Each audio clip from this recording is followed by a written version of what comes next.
Hello guys, അപ്പോൾ ഒരു പുതിയൊരു വീഡിയോയിലേക്ക് സ്വാഗതം. അങ്ങനെ നമ്മൾ ലോകം മുഴുവൻ കാത്തിരുന്ന നിമിഷങ്ങൾ എത്തിക്കഴിഞ്ഞ് ഇനി വെറും നിസ്സാര ദിവസങ്ങൾ ഉള്ളു. 15, 16, അപ്പോൾ ഇനി 20-ാം തീയതി നമുക്ക് ഇതിൻ്റെ നമ്മുടെ വേൾഡ് കപ്പ് ആര് ഉയർത്തും എന്നുള്ളതിൻ്റെ റിസൾട്ട് അറിയാം. എല്ലാവരും കാത്തിരിക്കുകയാണ്. ആരാണ് ഗോൾഡൻ ബൂട്ട് നേടുക, ആരാണ് നമ്മുടെ ഈ വേൾഡ് കപ്പ് ഉയർത്തുക. കഴിഞ്ഞ തവണത്തെ പോലെ അതേ സെയിം ഫൈനൽ തന്നെയായിരിക്കുമോ ഉണ്ടാവുക. നമ്മുടെ വേൾഡ് ലോകകപ്പ് നമ്പേഴ്സിലെ 1, 2, 3, 4 രാജ്യങ്ങളാണ് നമ്മുടെ സെമി ഫൈനൽ നേരിടുക. അതുകൊണ്ട് തന്നെ വമ്പൻ പോരാട്ടം തന്നെയാണ് നമ്മളെല്ലാവരും പ്രതീക്ഷിക്കുന്നത്. നമ്മുടെ ഫ്രാൻസ് സ്പെയിൻ, നമ്മുടെ ഇംഗ്ലണ്ട് വിസ് അർജന്റീന, ഇവർ തമ്മിലാണ് സെമി ഫൈനൽ നടക്കുന്നത്. നമ്മുടെ 15ഉം 16ഉം തീയതികളിൽ രാവിലെ 12:30-ക്കാണ് മത്സരം നടക്കുന്നത്. എല്ലാവരും വളരെ പ്രതീക്ഷയോടുകൂടിയാണ് ആര് കപ്പ് ഉയർത്തും. 2-4 ടീമുകൾ വമ്പൻ ടീമുകളാണ്. എല്ലാം എന്താ പറയുക, ഇതുവരെ നടത്തിയ എല്ലാ മത്സരങ്ങളിലും വമ്പൻ വിജയം, വല്ല എന്താ പറയുക, ഭയങ്കര മനോഹരമായി തന്നെ ജയിച്ചു വന്ന ടീമുകളാണ് ഈ 4 ടീമുകളും. ഫ്രാൻസിനെ കുറിച്ച് പറയുകയാണെങ്കിൽ പിന്നെ പറയേണ്ട കാര്യമില്ലല്ലോ. അവരുടെ എംബാപ്പെ, അവരുടെ അറ്റാക്കിംഗ് രീതി എല്ലാം മതി എന്താ പറയണേ, ഈ സ്പെയിനെ തറവറ്റിക്കാൻ. അത് സ്പെയിനും മോശമല്ല, ബെൽജിയത്തെ തോപ്പിച്ചാണ് വന്നിരിക്കുന്നത്. അങ്ങനെ വമ്പൻ എല്ലാ ടീമുകളും ഒന്നിനൊന്ന് മെച്ചമുള്ള ടീമുകളാണ്. അത് ഒരു ഒരു ഒരു സേവ് അല്ലെങ്കിൽ ഒരു പെനാൽറ്റി, ഒരു ഗോള്, ഇത് മാത്രം മതി എല്ലാം ഈ ലോക ചാമ്പ്യന്മാർ ആരെന്ന് അറിയാൻ വേണ്ടി. അപ്പോൾ ഒരു ചെറിയ പിഴവ് തന്നെ മതി, ഒരു വാർ തീരുമാനമാകാം, എന്തെങ്കിലും ആവും, ഒരു വേൾഡ് കപ്പിൻ്റെ കഥ തന്നെ മാറ്റി എഴുതാം. അങ്ങനെ ഈ സെമി ഫൈനലിൻ്റെ പ്രത്യേകത, ലോക റാങ്കിൽ എല്ലാം മുൻനിരയിലിരിക്കുന്ന 4 ടീമുകൾ മാത്രമാണ് ഏറ്റുമുട്ടുന്നത്. അതുകൊണ്ട് തന്നെ വമ്പൻ മത്സരം തന്നെയാണ്. നമ്മളടക്കം വളരെ പ്രതീക്ഷ, വളരെ ആകാംക്ഷയോടുകൂടിയാണ് തന്നെ ഇരിക്കുന്നത്. അപ്പോൾ ലോകത്തിലെ ഏറ്റവും അപകടകരമായ ഒരു അറ്റാക്കിംഗ് ടീമാണ് നമ്മുടെ ഫ്രാൻസ്. ഫ്രാൻസ് പിന്നെ എതിർവശത്ത് നേരിടാൻ വന്ന പാസിങ്ങിലൂടെ ലോകത്തിലെ മനോഹരമായി ഫുട്ബോൾ കളിക്കുന്ന സ്പെയിൻ. അങ്ങനെ എല്ലാം തികഞ്ഞ ഒരു 2 രാജ്യങ്ങൾ തമ്മിലാണ് മത്സരങ്ങൾ നടക്കുന്നത്. മറുവശത്താണെങ്കിൽ രണ്ടാമത്തെ സെമി ഫൈനലാണ് ഇംഗ്ലണ്ട് വിസ് നേരിടും നമ്മുടെ ലോക ചാമ്പ്യന്മാരെ അർജന്റീന. അനുഭവ സമ്പത്തിൻ്റെ കാര്യത്തിൽ അവസാന നിമിഷം വരെ എതിർത്ത് വന്ന ടീമാണ് നമ്മുടെ അർജന്റീന. അപ്പോൾ അതുകൊണ്ട് തന്നെ നല്ല മത്സരം തന്നെയായിരിക്കും. ആര് വിജയിക്കുക, ആരാണ് നമ്മുടെ ഗോൾഡൻ ബൂട്ട് നേടുക എന്നുള്ളതൊക്കെ ഭയങ്കര നമ്മൾ ആഗ്രഹിക്കുന്ന താരങ്ങൾ നേടുമോ, അതോ ഫ്രാൻസും അർജന്റീനയും കഴിഞ്ഞ വേൾഡ് കപ്പിനെ പോലെ അവർ ഫൈനലിൽ വരുമോ, ആരാണ് കപ്പ് ഉയർത്തുക, എല്ലാം നമുക്ക് നോക്കിക്കാണാം. നമ്മുടെ ഫ്രാൻസിൻ്റെ തന്നെ ഗോൾഡൻ ബൂട്ടിൻ്റെ മത്സരിക്കുന്ന താരങ്ങൾ തന്നെ നമ്മുടെ എംബാപ്പെ, മെസ്സി, പിന്നെ നമ്മുടെ ഹാലാൻഡ്, ആ പുള്ളി ഓൾറെഡി നോർവേയുടെ ആരും പുറത്തായി, പിന്നെ ഹാരി ക്വീൻ, അങ്ങനെ എല്ലാ ടീമിൻ്റെയും അത്യാവശ്യം എല്ലാവരും ഉണ്ട് നമ്മുടെ ഗോൾഡൻ ബൂട്ടിന് വേണ്ടി മത്സരിക്കുന്നത്. അപ്പോൾ ആര് നേടുമെന്ന് നമുക്ക് പ്രവചനാതീതം തന്നെയാണ്. കാരണം ഫ്രാൻസിൻ്റെ ഒരു നിമിഷത്തെ അശ്രദ്ധ, കഴിഞ്ഞ പ്രാവശ്യത്തെ പോലെ അശ്രദ്ധ മതി ഫ്രാൻസ് പരാജയപ്പെട്ട് നമ്മുടെ സ്പെയിൻ ഫൈനലിലേക്ക് വരാൻ എന്ത് സംഭവിക്കാവുന്ന ഒരു രീതിയിലേക്കാണ് ഈ കളി പോകുന്നത്. അപ്പോൾ നമുക്ക് 15-ാം തീയതി 16-ാം തീയതി 2 ദിവസങ്ങളിലാണ് രാവിലെ 12:30-ക്കാണ് മത്സരങ്ങൾ. നമുക്ക് ഓരോ ടീമിനെ കുറിച്ച് ഒന്ന് വിശകലനം ചെയ്യാം. ആരാണ് ഏറ്റവും കൂടുതൽ കപ്പ് ഉയർത്താൻ സാധ്യത, ആരാണ് ഏറ്റവും കൂടുതൽ ഗോളടിച്ച് നമ്മുടെ ഗോൾഡൻ ബൂട്ട് നേടാൻ സാധ്യത എന്ന് നമുക്കൊന്ന് വിശകലനം ചെയ്യാം. ഫസ്റ്റ് മത്സരം നമ്മൾ ഫ്രാൻസ് വിസ് നമ്മുടെ സ്പെയിൻ. ആരാണ് ഇതിൻ്റെ അകത്ത് ഗോളടിക്കുക, ആരാണ് ഈ കളിയിൽ വിജയിക്കുക, നമുക്ക് നോക്കാം.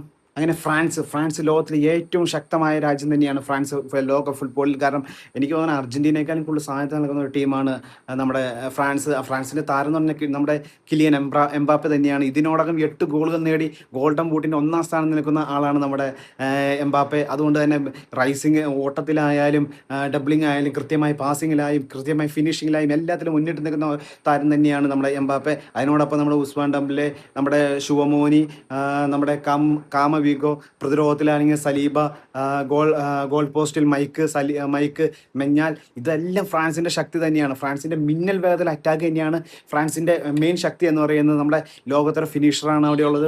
ശക്തമായ പ്രതിരോധമാണ്.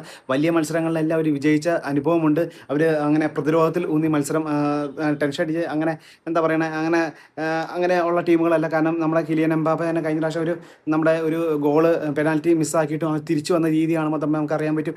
അമ്മാതിരി കളിയുള്ള ടീമാണ് ഫ്രാൻസ്. അതേപോലെ തന്നെ സ്പെയിൻ ആണെങ്കിലും സ്പെയിൻ്റെ ഏറ്റവും ശക്തമായ താരം നമ്മുടെ ലാമിൻ യമാലാണ്. യുവതാരം എന്ന് പറഞ്ഞാൽ വെറും 18 വയസ്സുള്ളൂ. അസാധാരണമായ കളികളാണ്. ഡബ്ലിങ്ങും വേഗവും ക്രിയേറ്റിവിറ്റിയും എല്ലാം അദ്ദേഹത്തിൻ്റെ പ്രത്യേകതയാണ്. ഇനി വരുന്ന തലമുറ ഫുട്ബോൾ എന്നുള്ളത് വേൾഡ് കപ്പിന് ഫുട്ബോളിന് നല്ല പോസ്റ്റർ വയ്ക്കുന്ന ഒരു പയ്യൻ തന്നെ, പോസ്റ്റ് വയ്ക്കുന്ന നമ്മുടെ റൊണാൾഡോ പോലെ പോസ്റ്റ് വയ്ക്കുന്ന ഒരു പയ്യൻ തന്നെയായിരിക്കും യമാൽ എന്നാണ് എനിക്ക് തോന്നുന്നത്. കൂടാതെ അതിനൊപ്പം പെട്രി, വില്യംസ്, മെറീനോ, കഴിഞ്ഞ പ്രാവശ്യത്തെ ഗോളടിച്ച് വിജയിപ്പിച്ച മെറീനോ, ഡ്രോക്കി, goal keeper Simon Bond. Goal കീപ്പറിനെ കുറിച്ച് പറയുകയാണെങ്കിൽ ഇതുവരെ ഒരു ഗോൾ കാണാൻ അവർ വഴങ്ങിയിട്ടുള്ളൂ, ലാസ്റ്റ് ബെൽജിയത്തിനെതിരെ. ബാക്കിയത് ഒരു ഗോളും അവർ ഗോൾ വഴങ്ങിയിട്ടില്ല. അങ്ങനത്തെ വമ്പൻ ടീം തന്നെയാണ്. പന്ത് കൈവശം വെച്ച് മാക്സിമം കൊണ്ടേക്ക് നിയന്ത്രിക്കാനുള്ള കഴിവുള്ള ടീമാണ്. വേഗതയേറിയ പാസുകൾ, മിഡ്ഫീൽഡർ ആധിപത്യം, യുവതാരങ്ങളുടെ എന്താ പറയുക, ഭയങ്കര ഒരു എനർജി എല്ലാം കൊണ്ട് വളരെ മനോഹരമായ ടീമാണ് സ്പെയിൻ. അതുകൊണ്ട് തന്നെ വമ്പൻ പോരാട്ടം തന്നെയായിരിക്കും നടക്കുന്നതിൽ ഒരു സംശയമില്ല. കാരണം സ്പെയിൻ ഏറ്റവും കൂടുതൽ ഗോളടിക്കാതെ കാത്ത ഒരു ഗോൾ കീപ്പറുള്ള സ്പെയിനാണ്. കാരണം ലാസ്റ്റ് ബെൽജിയത്തിനെതിരെ മാത്രമാണ് അവർ ഗോൾ വഴങ്ങിയത്. അങ്ങനെയൊക്കെ പറയുമ്പോൾ നമ്മൾ സ്പെയിനും നമ്മുടെ ഫ്രാൻസും തമ്മിൽ വമ്പൻ മത്സരം തന്നെയായിരിക്കും എന്ന് നിസ്സംശയം പറയാം. അങ്ങനെ ഈ മത്സരത്തിൽ ആര് വിജയിക്കും അവരായിരിക്കും നമ്മുടെ അർജന്റീന ഇംഗ്ലണ്ടിൻ്റെ മത്സരത്തെ നേടുന്നത്. നമുക്ക് അർജന്റീന ഇംഗ്ലണ്ട് മത്സരത്തിൽ അവരുടെ ശക്തിയും അവരുടെ ദൗർബല്യവും നമുക്ക് നോക്കാം. അർജന്റീന ഇംഗ്ലണ്ട് മത്സരം, അടുത്ത 2 മത്സരമാണ് സെമി ഫൈനൽ. ആര് വിജയിക്കും? അർജന്റീന വെച്ച് കഴിഞ്ഞ തവണത്തെ പോലെ അതും ഫ്രാൻസിനോട് സെമിയിലെത്തുമോ അല്ല ഫൈനലിലെത്തുമോ നമുക്ക് നോക്കാം. അർജന്റീനയുടെ ഏറ്റവും വലിയ കരുത്ത് എന്ന് എനിക്ക് തോന്നുന്നു ലയണൽ മെസ്സി തന്നെയാണ്. ഈ ബോട്ടിൽ 8 ഗോളുകൾ നേടി എംബാപ്പയുടെ കൂടെ തന്നെ നിൽക്കുന്നതാണ്. കൃത്യമായ പാസ്, കൃത്യമായ ഫ്രീ കിക്ക്, ഈ എന്താ പറയുക, ഒരുപാട് പ്രതിരോധത്തിലിറങ്ങി നമ്മളെ ടെൻഷൻ അടിച്ച് ഒരുപാട് കളിക്കാതെ അവർ റിലാക്സ് ചെയ്ത് ഗോൾ അടിച്ച് അവസാനം 2 കളികളിലും അവസാന നിമിഷം ഗോൾ അടിച്ചാണ് നമ്മുടെ ലോക ചാമ്പ്യന്മാർ സെമി ഫൈനലിൽ എത്തിയിരിക്കുന്നത്. അത് തന്നെ അവരുടെ ശക്തിയാണ് കേന്ദ്രീകരിക്കുന്നത്. മെസ്സിയോടൊപ്പം അൽവാരസ് ഉണ്ട്, ഫെർണാണ്ടസ് ഉണ്ട്, അലിസ്റ്റൽ ഉണ്ട്, ഡീപോൾ ഉണ്ട്, നമ്മുടെ പ്രതിരോധത്തിൽ റൊമേറയുണ്ട്, നമ്മുടെ ഗോൾ കീപ്പർ മാർട്ടിനാസ് ഉണ്ട്. അതുപോലെ തന്നെ ഭയങ്കര ശക്തികൾ എന്ന് പറയാം. കഴിഞ്ഞ പ്രാവശ്യത്തെ പോലെ ഭയങ്കര ശക്തികൾ തന്നെയാണ് അർജന്റീന. ഏതൊരു അവസാന നിമിഷത്തെ അവസാന 1 മിനിറ്റ് മതി അവർ കളി മാറ്റാനും കളി ജയിക്കാനും. അവരുടെ ശക്തി എന്ന് പറയുന്നത് വലിയ മത്സരങ്ങൾ ഒരുപാട് കളിച്ച അനുഭവമുണ്ട്. ശക്തമായ ടീം സ്പിരിറ്റാണ്. മാക്സിമം നമ്മൾ എനിക്ക് ഗോൾ അടിക്കണമെന്നല്ല, നമ്മൾ ടീമിന് ഗോൾ അടിക്കണമെന്നല്ല, നമ്മൾ മെസ്സിനെ കൂടുതൽ കൊടുക്കുന്നു എന്ന് കഴിഞ്ഞ ഇതിന് മുന്നേ മെസ്സിനെ കൂടുതൽ ആശ്രയിക്കുന്നു എന്ന് പരാതിയായിരുന്നു. പക്ഷേ കഴിഞ്ഞ മത്സരം നമുക്ക് മെസ്സി അല്ലായിരുന്നു, മെസ്സിനെ ഫുള്ള് ബ്ലോക്ക് ചെയ്തിരുന്നു.